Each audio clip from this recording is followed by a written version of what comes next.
Hello friends, अब जानिए activation energy of reaction और सक्रिय अभिक्रिया का सक्रिय ऊर्जा। ये 12th क्लास के सब्जेक्ट केमिस्ट्री का चैप्टर 4 केमिकल काइनेटिक्स से है। इसमें मेनली रूप से दो टॉपिक आपका पढ़ना है। जो पहला आपका थ्रेशोल्ड एनर्जी है और दूसरा एक्टिवेशन एनर्जी। यहाँ पर हम दो टॉपिक के बारे में डिस्कस करेंगे। थ्रेशोल्ड एनर्जी जिसे हिंदी में देहली ऊर्जा कहते हैं और एक्टिवेशन एनर्जी जिसे हिंदी में सक्रिय ऊर्जा कहा जाता है। तो पहले आइए देहली ऊर्जा के कंसेप्ट के बारे में जानते हैं।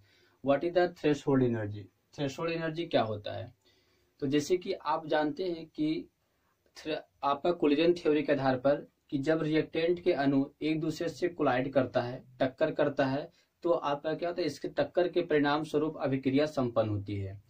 लेकिन प्रत्येक अणुओं के बीच का प्रत्येक टक्कर इफेक्टिव प्रभावी नहीं होता है।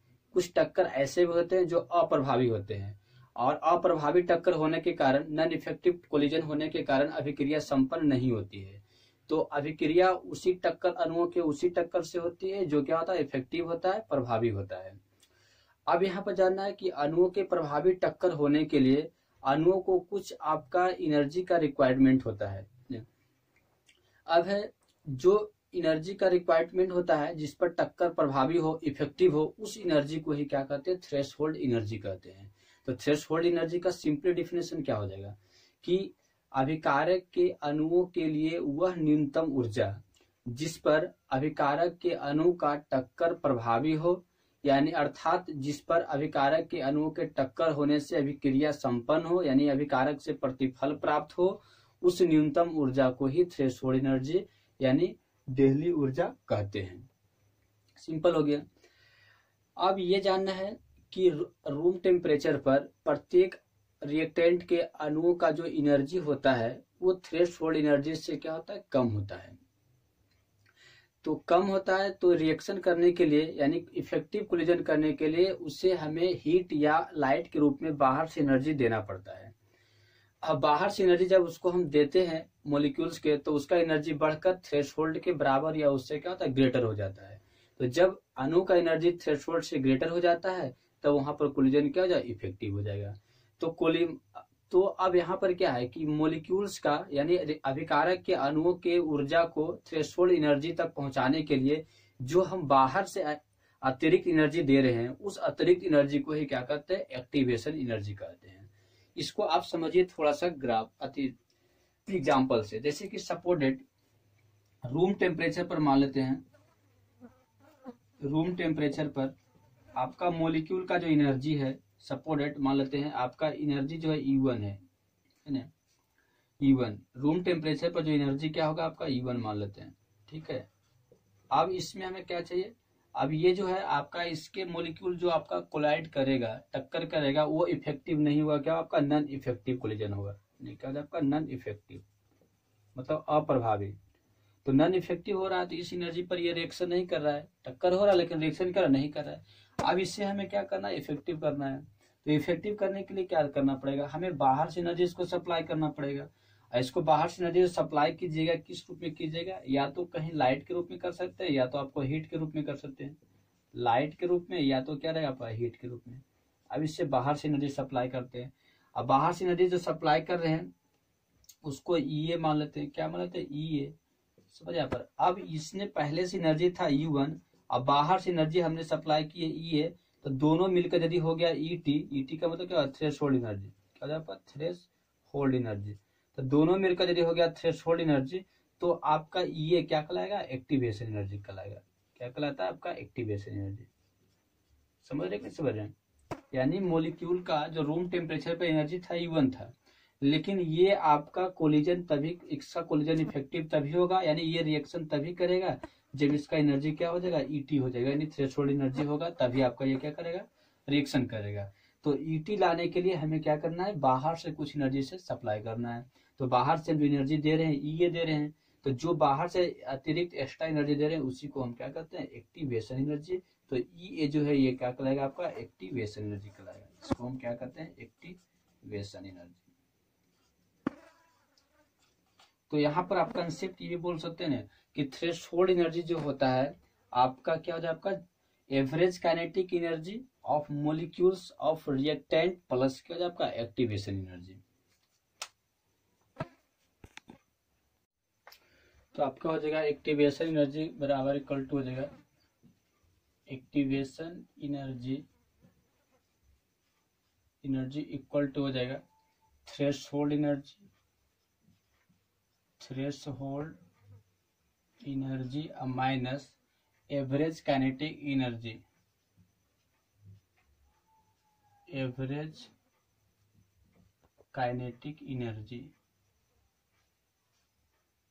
यानी एक्टिवेशन एनर्जी को यदि ई ए से रिप्रेजेंट करते हैं और थ्रेशोल्ड एनर्जी को ई टी से, तो माइनस एवरेज काइनेटिक एनर्जी को ई के से करते हैं, क्या हो जाएगा ई के से। इस प्रकार से आपका लिखाएगा। यानी इसको एक अनदर एग्जांपल एक चलते हैं, जैसे कि सपोज डेट मान लेते हैं कि जो आपका रिएक्टेंट है, इसका जो रूम टेम्परेचर पर एट रूम टेम्परेचर पर इसके पास जो एनर्जी है मान लेते हैं 20 जूल है। क्या है ये 20 जूल इसके पास एनर्जी। रिएक्टेंट का रूम टेम्परेचर पर एनर्जी कितना है 20 जूल है। अब इसके रिएक्टेंट का मॉलिक्यूल का तभी रिएक्शन करेगा जब इसके पास एनर्जी कितना होगा 30 जूल होगा, तभी ये क्या करेगा आपका रिएक्शन करेगा, अदरवाइज रिएक्शन नहीं करेगा। तो रिएक्शन करने के लिए इसको एनर्जी कितना होना चाहिए 30 जूल होना चाहिए। तो जितना एनर्जी पर ये रिएक्शन करना स्टार्ट करेगा उस एनर्जी को क्या करते हैं थ्रेशोल्ड एनर्जी कहते हैं। क्या होता है आपका थ्रेशोल्ड एनर्जी। समझे बात। पहले से एनर्जी था 20 जूल, ये रिएक्शन करेगा कब जब 30 जूल इसको एनर्जी होगा तभी करेगा, या तो 30 से ज्यादा होगा तब भी करना स्टार्ट तब पर भी कर सकता है। यानी 30 जूल पर रिएक्शन करना क्या करता है स्टार्ट करता है, 29 पर आपका नहीं करेगा, केवल 30 से अधिक होगा तभी करेगा। तो 30 आपका मिनिमम एनर्जी हो गया रिएक्शन के लिए। तो रिएक्शन के जो मिनिमम एनर्जी रिक्वायरमेंट होता है उसे हम क्या कहते हैं थ्रेशोल्ड एनर्जी कहते हैं।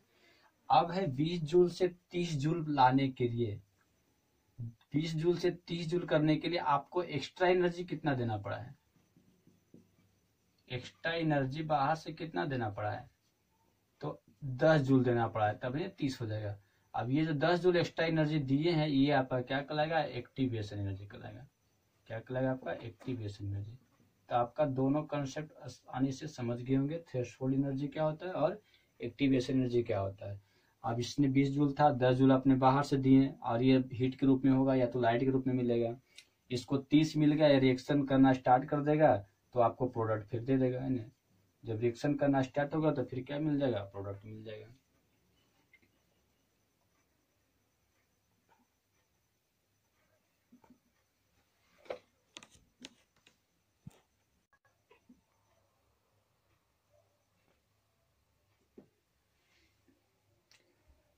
अब थ्रेशोल्ड एनर्जी और आपका एक्टिवेशन एनर्जी दोनों को थोड़ा ग्राफ से समझते हैं। ग्राफ में इधर एक्स एक्सिस के अलाउंग जो लेते हैं रिएक्शन कोऑर्डिनेट लेते हैं। इधर रिएक्शन कोऑर्डिनेट का मतलब रिएक्टेंट प्रोडक्ट कहाँ पर क्या हो रहा है उसके कोऑर्डिनेट कर रहा है। बाई एक्सिस के अलाउंग जो ले रहे हैं वो पोटेंशियल एनर्जी लेके चल रहे हैं। यहाँ पर जो एनर्जी है मान लेते हैं रिएक्टेंट का एनर्जी है, रिएक्टेंट ये आपका रिएक्टेंट है। तो रिएक्टेंट का जो एनर्जी होगा वो आपका क्या कहलाएगा रूम टेम्परेचर पर जो आपका एवरेज काइनेटिक एनर्जी होता है वो रिएक्टेंट का होगा। ठीक है। दूसरी बात है ये जो आपका एनर्जी है मैक्सिमम चला गया है, ये जो आपका है थ्रेशोल्ड एनर्जी है, ये क्या है थ्रेशोल्ड एनर्जी। तो यहाँ पर ईटी हो गया थ्रेशोल्ड एनर्जी यानी यहाँ थ्रेशोल्ड एनर्जी आया तो रिएक्शन होना क्या होगा स्टार्ट हो जाएगा। अब रिएक्शन होना स्टार्ट हो गया तो अब ये रिएक्टेंट किससे कन्वर्ट होगा आपका प्रोडक्ट में कन्वर्ट हो जाएगा। तो ये आपका प्रोडक्ट बन गया। अब यहाँ पर देख रहे हैं रिएक्टेंट का एनर्जी ज्यादा है, प्रोडक्ट का एनर्जी क्या है कम है, थ्रेशोल्ड एनर्जी सबसे हाईएस्ट है। तो रिएक्टेंट से थ्रेशोल्ड एनर्जी में पहुंचने के लिए जो एनर्जी लगा है उससे क्या कहिएगा ई ए कहिएगा। क्या कहलाएगा ई ए। मतलब ये रिएक्टेंट का एनर्जी है ना, ये क्या आपका रिएक्टेंट का, इसको ई आर से लिख सकते हैं ना ई आर। ये रिएक्टेंट का एनर्जी है और कहाँ पर पहुंचा है ई टी थ्रेशोल्ड एनर्जी तक। तो इतना एनर्जी जो आपको एक्स्ट्रा लगा है तब ना ई टी तक पहुंचा एनर्जी, उसके बाद रिएक्शन होना स्टार्ट हुआ फिर क्या बन गया प्रोडक्ट बन गया है। तो रिएक्टेंट की एनर्जी ई आर से आपका ई टी पहुंचने के लिए एक्स्ट्रा एनर्जी कितना देना पड़ा है ई ए देना पड़ा है। और ई मतलब आपका क्या हो जाएगा, एक्टिवेशन एनर्जी। तो ये एक्टिवेशन एनर्जी हो जाएगा, एक्टिवेशन एनर्जी।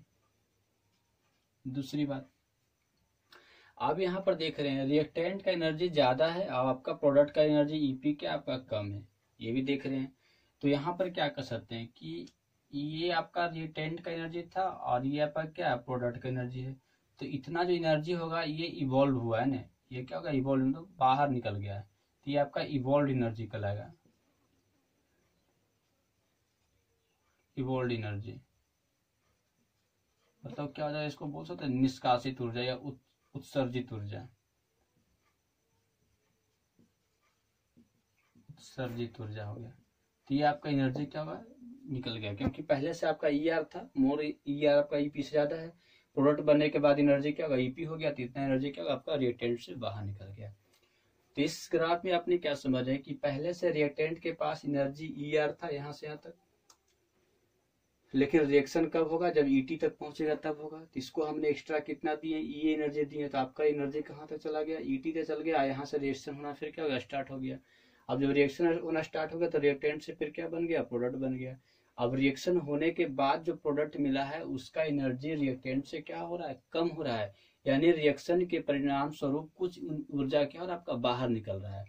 तो जो ऊर्जा बाहर निकल रहा है वो इवॉल्व एनर्जी कहलाएगा, वो सर्जित ऊर्जा कहला जाएगा। समझ यहाँ पर। तो ये आपका यहाँ से यहाँ तक क्या दिखाएगा, आपका इवॉल्व एनर्जी दिखाएगा। तो इस प्रकार से थ्रेशोल्ड एनर्जी और activation energy, evolve energy, reactant का एनर्जी, प्रोडक्ट का एनर्जी, आपका कॉन्सेप्ट क्लियर हो गया होगा।